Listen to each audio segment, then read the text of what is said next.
Lab objectives are implementation and analysis of moving average filter, implementation and analysis of finite impulse response, filter Fourier transform design method. Task 1 is to define filter. A filter in the context of digital signal processing refers to a system or algorithm that modifies the characteristics of a digital signal. There are many types of filters: low pass filter, high pass filter, and band pass filter, band stop filter, which is also known as notch filter, and all pass filter. What are the time domain parameters of a filter? Number one is step response. A good step response indicates that the filter settles quickly and smoothly to its final steady state value without significant overshoot or oscillations. This ensures that the filter accurately tracks changes in the input signal and responds promptly to signal transitions. The bad response of the filter is exhibits slow settling time, excessive overshoot, undershoot, or oscillations. This can result in signal distortions, inaccuracies in tracking input changes, and instability in the filter's behavior. Second one is overshoot. Good is negligible. Overshoot is desirable as it indicates that the filter output closely matches the desired response without significant deviation of transient effects.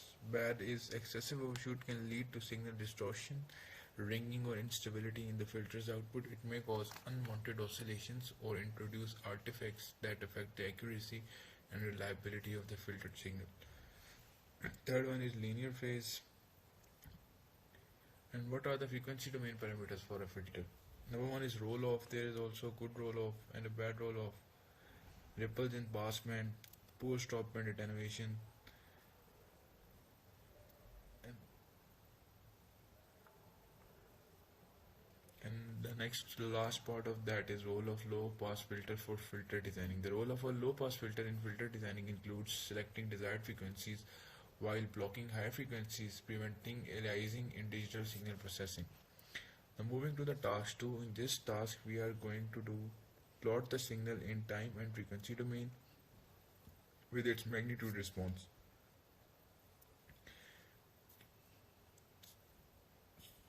Source code for the signal is, first we define the x from 0 to 140, and now we will plot the signal in the time domain by using the subplot and stem command. Subplot is used to plot multiple plots in a single graph. Then next we are taking the fast Fourier transform of that signal and using the absolute function, built-in function of Matlab to compute the magnitude response of the signal. And at the end we are here plotting first the magnitude response in frequency domain, and at the end we are plotting the signal in the frequency domain. So when we run the code, we have the output is like this. First we have signal in time domain, then we have magnitude response, then signal in frequency domain. Now the next is 41 to 120 equals to 1. First we define x is equal to 0 is 1 to 120. We define the signal from 41 to 120 is equal to 1. Then we will plot the signal in the time domain first as we did in previously. Then we take the fast Fourier transform, then the absolute function we used to take the magnitude response. Then we will plot the magnitude response in the frequency domain, and then we plot the signal in the frequency domain. Then next one is from 121 to 161. The source code for that is x is equal to 0 from 1 to 161, and we will put the values from 41 to 120 equals to 1. Then we will again plot the time domain signal. Then we will take the Fourier transform, and the absolute function is used to calculate the magnitude response of that signal. And at the end we are plotting the both of the magnitude response and the frequency response FFT plot of that signal. When we run the code, we have output like this.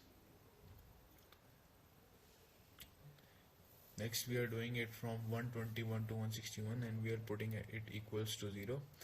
We have to make slight changes in the previous code. We will put the values from 121 to 161 equals to 0, and from 41 to 120 equals to 1.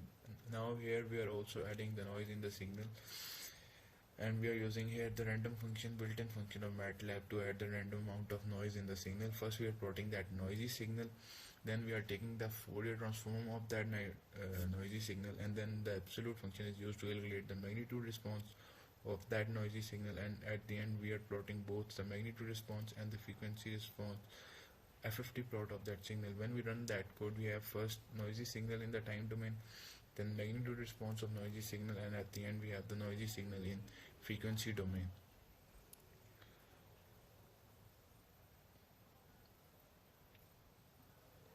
Now moving to the next task, we have to apply 3 taps symmetrical around moving average filter on signal X noise and observe the time and frequency domain parameters.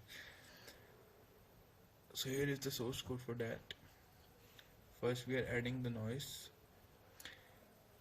according to the formula we have already defined earlier. Then we are defining the moving average filter coefficients.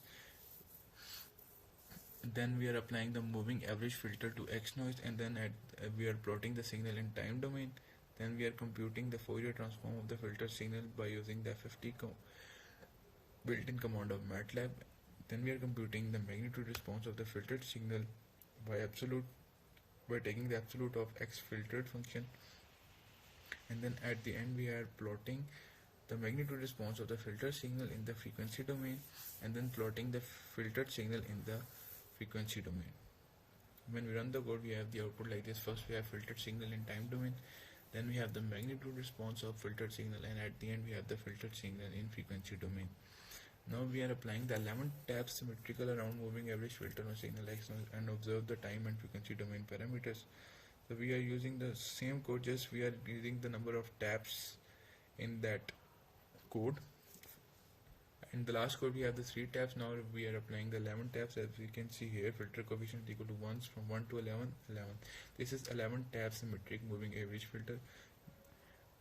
Then we are applying that filter to the noisy signal, and then we are plotting the signal in the time domain. Same, creating the Fourier transform again and absolute of that function for the magnitude response, and at the end we are plotting the magnitude response of the filtered signal in the frequency domain and the FFT response of that signal. When we run the code, we have the output like this. First we have the filtered signal, then we have the magnitude response of that signal, and then we have the frequency response of that signal. Now we are applying the 25 tap symmetrical around moving average filter. Just we have to change the filter length. All of the code remains the same.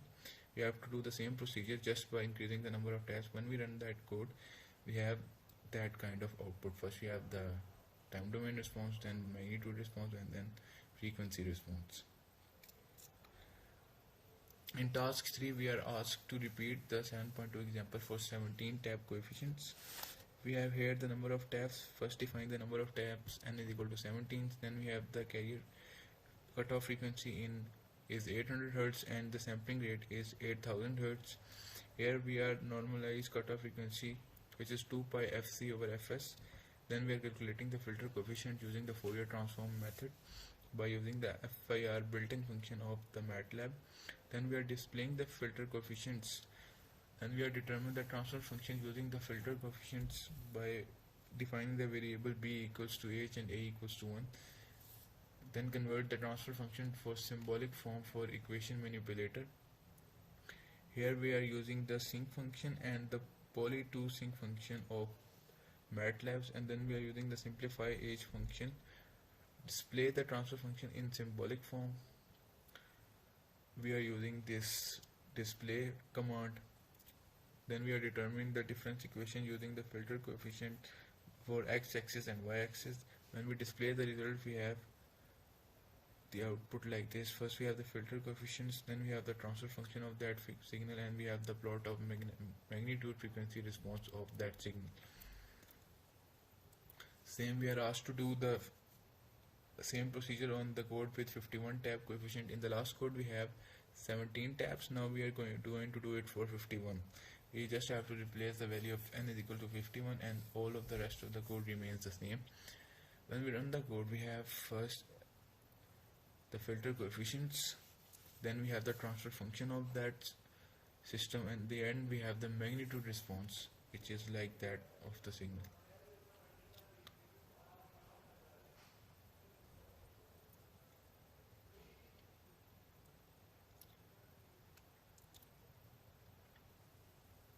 Now moving on to the next task, we have to apply the filters made in part A to the signal X signal, observe the changes for signal X in time and frequency domain while varying the number of coefficients of the filter. First we have the sampling frequency, then we are defining the time period from 0 to 0.02 seconds with the step size of 1 over the sampling frequency of that signal. The first signal we have x1 is equal to sine 2 pi 1100 into t plus sine 2 pi 1500 into t. The second signal is sine 2 pi to 2100 t plus sine 2 into pi into 2200 t, and the last signal is sine 2 pi 3100 t plus sine 2 pi 3700 t. Then we are adding all of the signal x1 plus x2 plus x3 and plotting the signal in time domain. Then we are plotting the original signal in frequency domain by taking the Fourier transform of that signal. Then we are applying the FIR filters with varying number of coefficients. Number of coefficient is 17, 51, 101. We are taking them for example and using the for loop to put the number of coefficients one by one and checking the response of the FIR filters. When we apply the filters to the signal and plot the results, we have the output like this. First we have the original signal in time domain, and then we have the original signal in frequency domain. And when we have the filter signal with 17 coefficients in time domain, we have the output like this, and in frequency domain it has the output like this. We are going to repeat example 7.3 with 7 tap and 17 tap filter. We are using the same code as we did earlier. We are just replacing the value of n with number of taps we are going to use. So at first we are going to use the 17 taps, and rest of the code remain the same as we used in the previous task of this lab. When we run the code, we have the frequency response of the 17 tap FIR band pass filter like this.